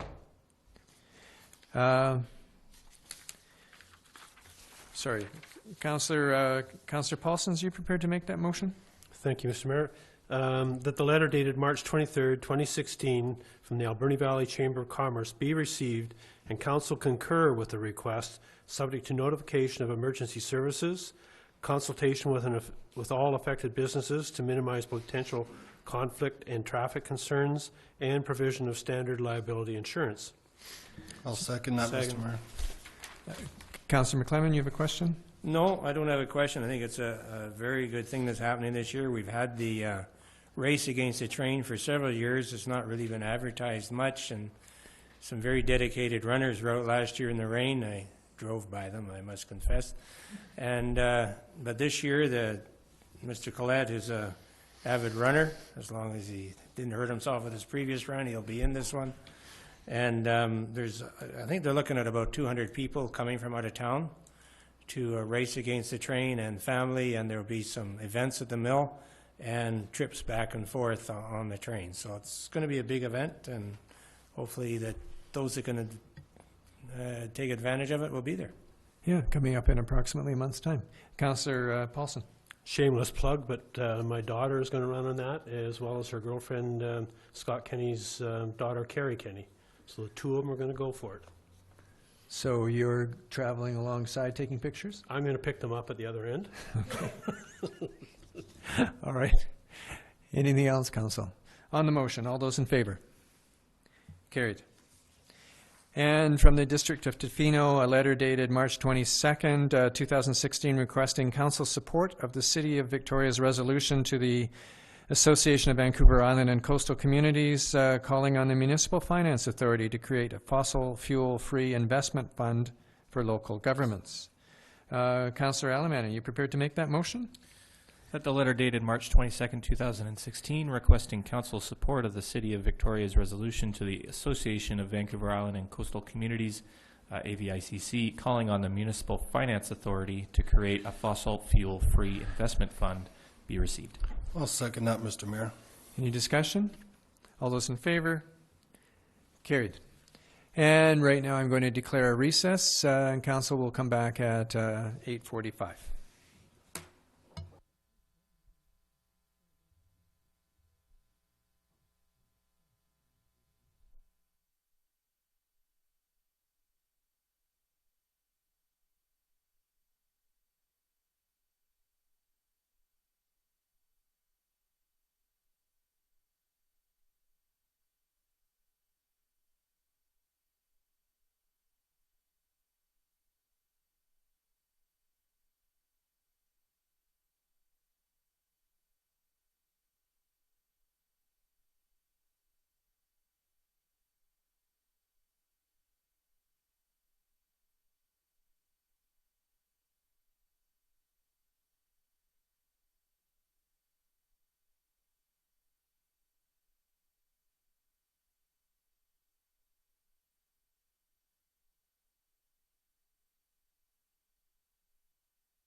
Here, council, no proclamations, but informational correspondence.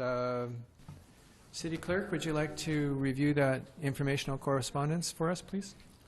Yes, Mr. Mayor, just a few items. RCMP Pacific Region provides expenditures to February 29th, 2016. Air Quality Council provide their minutes of their March 3rd meeting. British Columbia Community Forest Association provides a copy of the Community Forest Indicators Report. And the Island Corridor Foundation has given information regarding the Island Rail 130th anniversary celebration on April 8th and 9th. Thank you. Council, do you wish to pull out anything from those informational correspondence? Councillor Alberni? Just on the Community Forest Association, do you know if that's online anywhere available, City Clerk? I think I emailed it to you. Did you? Okay. Thank you, Councillor McClellan. Okay. Anything else? Councillor Paulson. Through you, Mr. Mayor, to Councillor Alberni. Attaboy. I just found it interesting, and there's some misconceptions about tire burning at Catalyst, and maybe you could shed a little light on the actual process. I read through that and learned a lot in the report here, and yeah, maybe you could comment on that just a bit. Sure, absolutely. So the Air Quality Council had at their last meeting a presentation done by not Earl Plain, sorry. I can't remember the name of the manager at Catalyst. I'm sure it's probably in the minutes. Walt Tarnowski. No. Walter Tarnowski? Anyway, doesn't matter. But no, it was very good. He explained the process. He explained how much and actually how little tire-derived fuel they actually use. It's chiefly used during the winter months when the hog fuel is just too wet. It's already wet to begin with, but in the winter months they couldn't burn it if they tried. So that's really the purpose of it. Very small amounts in the 1 to 2% ranges, and overall the level of emissions that have been coming from Catalyst has been going down, not only just because the production has come down, but because of the improved emissions from the plant. So it was a good report, and very very enlightening as far as how that all works. So it's not big piles of tires that are going to be burned into Catalyst. It's very small amounts that is used to augment the burning process and get it to a temperature that it can actually burn cleanly. So that's their take on it. And we also had at the same time Dr. Hasselback from Island Health there talking about air quality and particulate emissions. And he made it quite clear that Catalyst isn't the biggest concern in the valley as far as those particulate emissions, and isn't the place where we can affect the most change. It's stuff like wood stoves, and it's stuff like burning of debris and backyard burning and private industry burning. So. Thank you. That clarifies a lot, because I have had people in the general public come to me and say they're throwing tires in there and burning them, don't you know? Yeah. But they remove the metal and they're burning pellets, from what I understand. So it's yeah, it's literally it is literally ground up tires. He actually had an example of it. You can see it's got the stuff all in it. It looks like a tire, but yeah, it's very small, and it's a very small amount, and it's at a specific time of the year, only when they have to. Yeah. Thank you. Okay, Councillor Alberni, do you want to make the motion to receipt? I make a motion to receive that correspondence. And file? Seconder? All those in favor? Carried. There's nothing coming out of in camera, but council reports. First one is mine. I attended the groundbreaking ceremony for the addition to the Friendship Center, and it was a great ceremony. As you drive down 4th Avenue, you can see that Beaufort Construction has already begun work, and they've done the preparation for the site. I was at the development on the north side of the Fisherman's Harbor, and participated in an interview with Shaw Cable about that project and the city's contribution to it. So it's an exciting project for us. It seems to be on schedule. And I also met with a local businessman not too long ago with various plans that he had for some seniors housing and expansion of seniors housing. So it was an encouraging sign. Council, we are faced with a situation on Gertrude Street with our Gertrude Street Bridge, and so this is a bit of an opportunity in case you've got any questions about the Gertrude Street Bridge repairs and the state of that. Wilf is here if you have any questions that you wish to ask. Councillor Sobey? Thank you, Mr. Mayor. Pretty much it's just a lot of the questions from the public and how did we get to where we are right now. It's obviously frustrating, and but I know it needs to be explained and it needs to be told to the public, and there's a lot of misconception going around to the fact that, wasn't there a proper consultation done about the bridge and so forth prior, and discovering the extra costs and so forth. Is there anything you can say about that, or?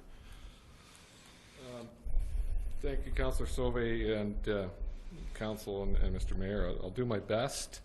There was a number of additional items that came up during construction. Once the demolition was undertaken, there were some things that became apparent. There was also some additional work between the time the tender drawings were received, so that the work that the contractor bid on, and then by the time the construction drawings arrived from the consultant, there was some additional work that needed to be done. So some additional steel work in behind the abutment walls that weren't in the original design, some connection details and some additional plates that needed to be constructed. When we're talking a bridge of that length, I think in terms of the plates to connect the concrete to the wood, there was 80 large angle iron plates that needed to be fabricated, and all the associated bolts and hardware and that kind of thing. Some of those things. So there was design changes. There was some things that became apparent once the demolition of the existing sidewalks were done.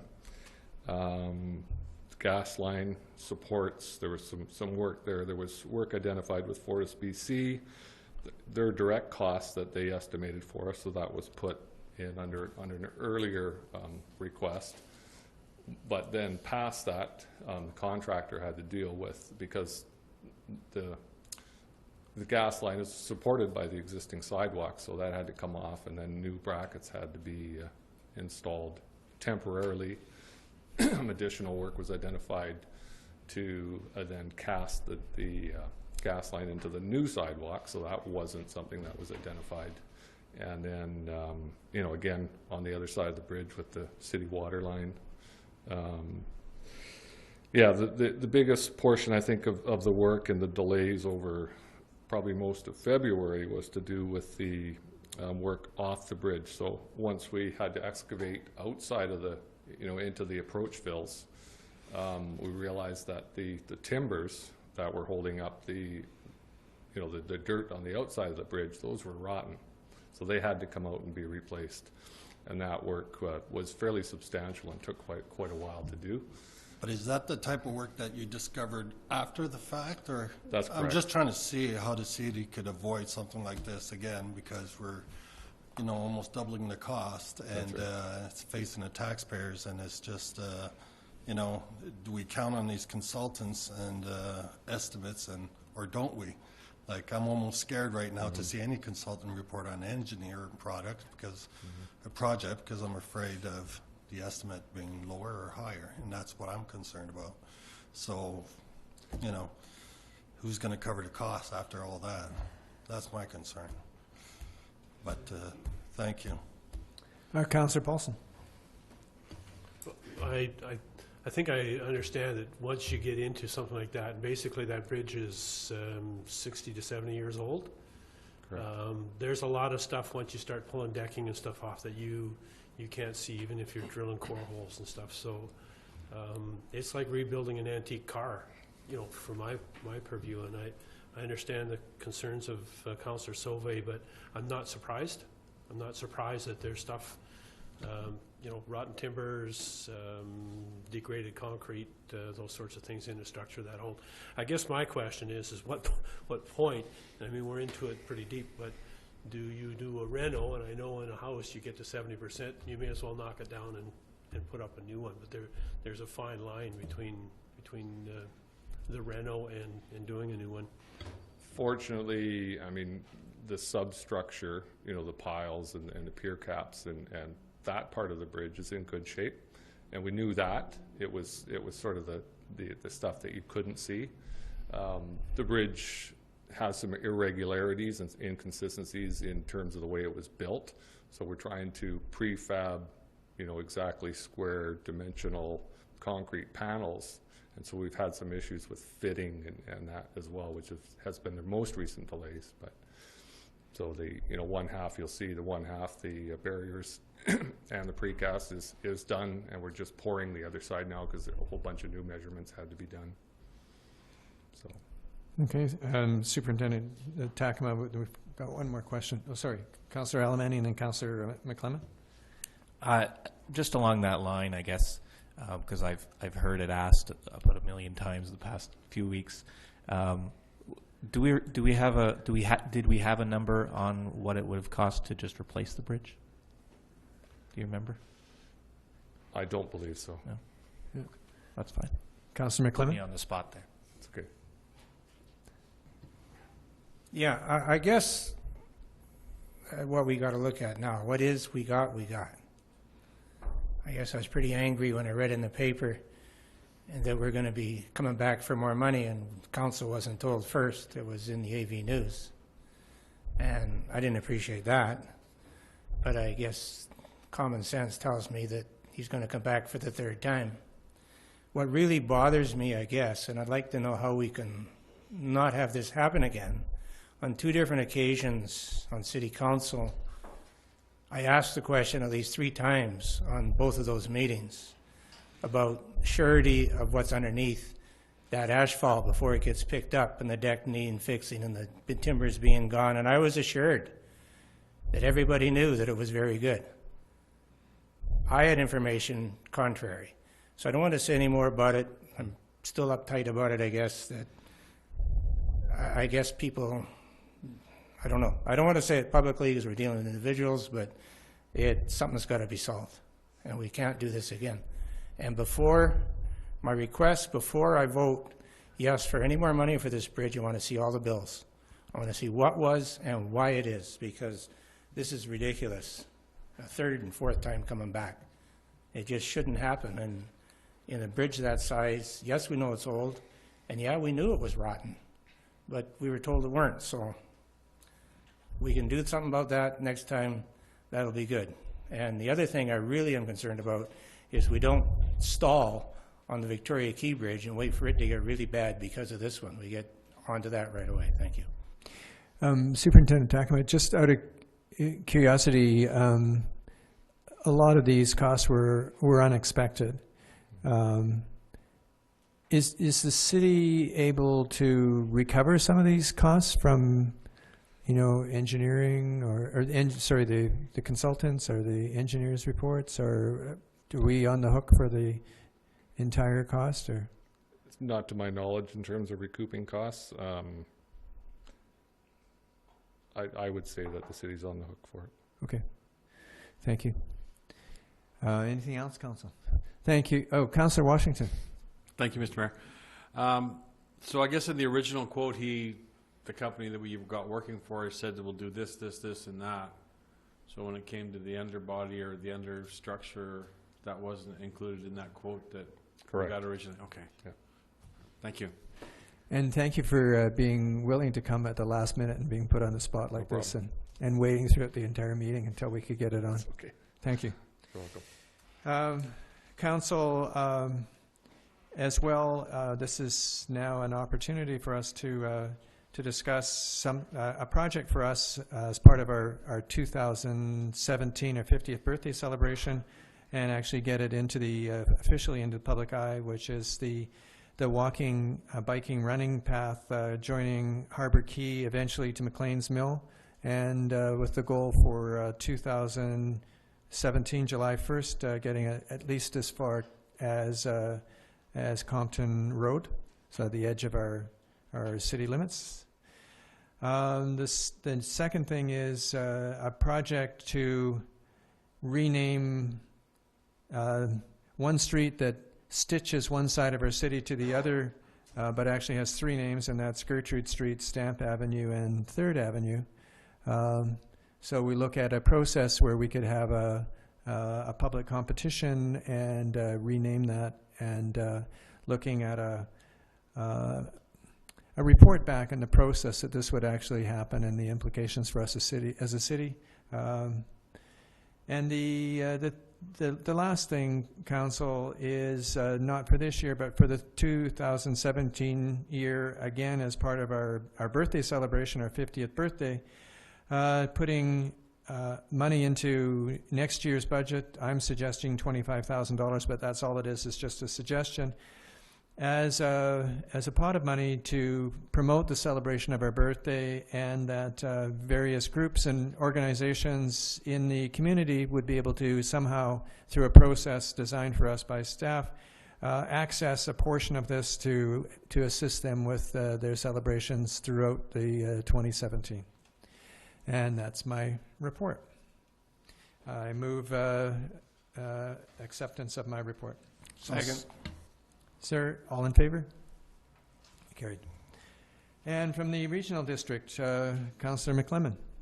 I missed this last regional district meeting, Mr. Mayor. Councillor Polson was taking my place. Oh, yes. That means you didn't have your report ready. No, I'm just kidding. Last regional district report, meeting was it was a challenge, because one of the major topics of the regional district was looking at a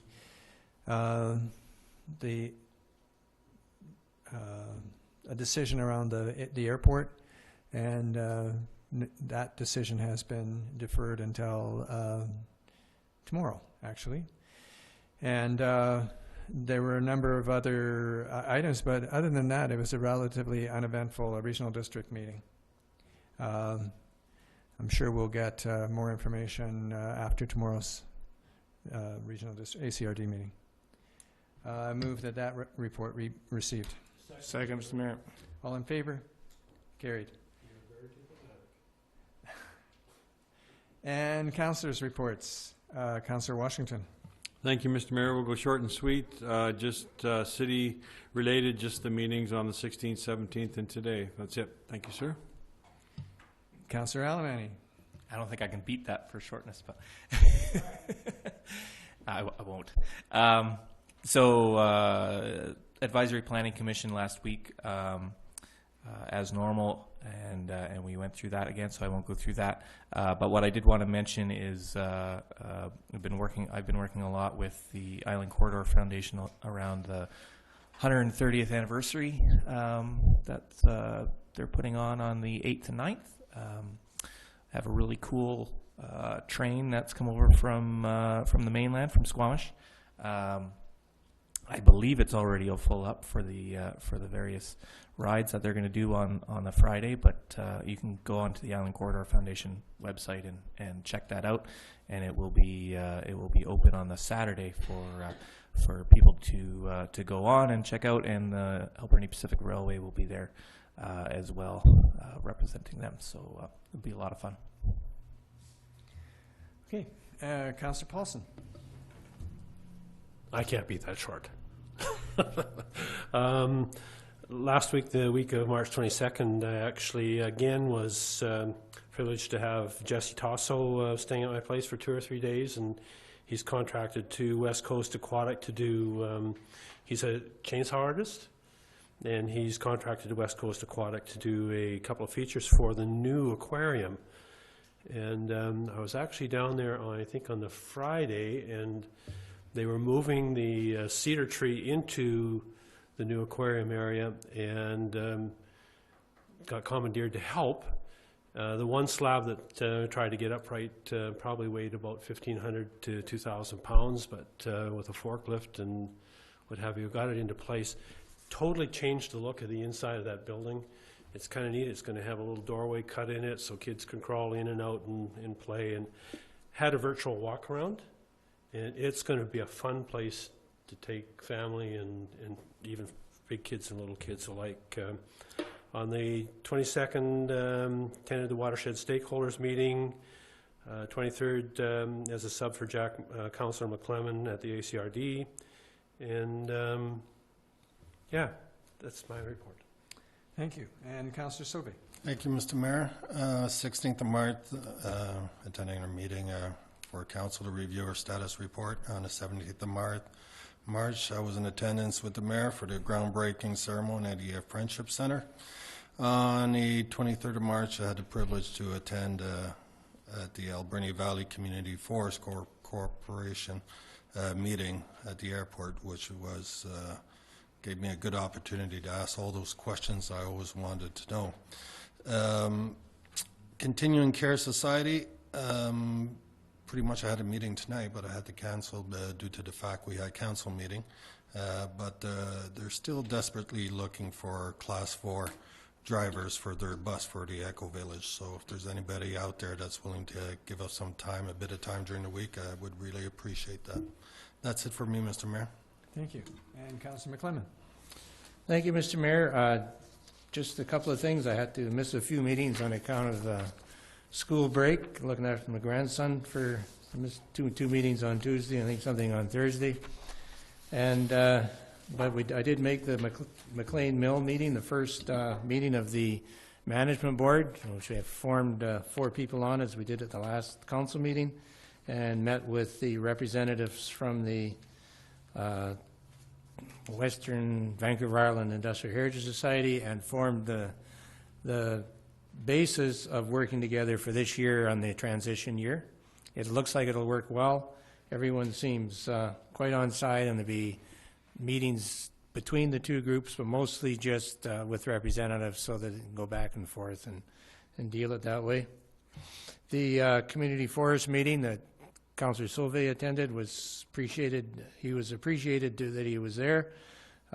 Someone else to learn a bit more about the forest. There's still we're having problems with getting more wood, but since that meeting, I've seen the emails of the newsletter from the Community Forest Association, and we have new legislation that they say if it's passed that they're going to be able to expand community forests again. Up until now, they've had the excuse that they found some flaw in the legislation all of a sudden that they couldn't do that. So that was what they fell back on for the last 3 years. So now they say they can, so let's hope we can, because we have had to cut back our cut, or else we're going to overcut. And we're trying to make it so that in each year you obey the law by cutting what you have to cut in your 5-year period, but at the same time we want the forest to be going for generations. And the plan is if it goes down for about 5 or 10 years, it can start coming back up, and in 30 or 40 or 50 years it can be very good and very profitable. But I don't think I'm going to be around to see it, but I hope somebody is. And the only other comment I have or question is I appreciate what you're suggesting in that $25,000. I'm wondering if maybe we shouldn't try and find it before next budget, because time the budget's passed next year, it'll be time for the party. So just an idea. And that concludes my report, and I move all these wonderful reports from all the councillors. I'll second that, Mr. Mayor. All those in favor? Carried. Thank you. There is no new business, and this brings us to question period, which is an opportunity for the public and the press to ask questions to the mayor and council. And a motion to adjourn would be in order. So moved, Mr. Mayor. Second? All in favor? Carried. There we go.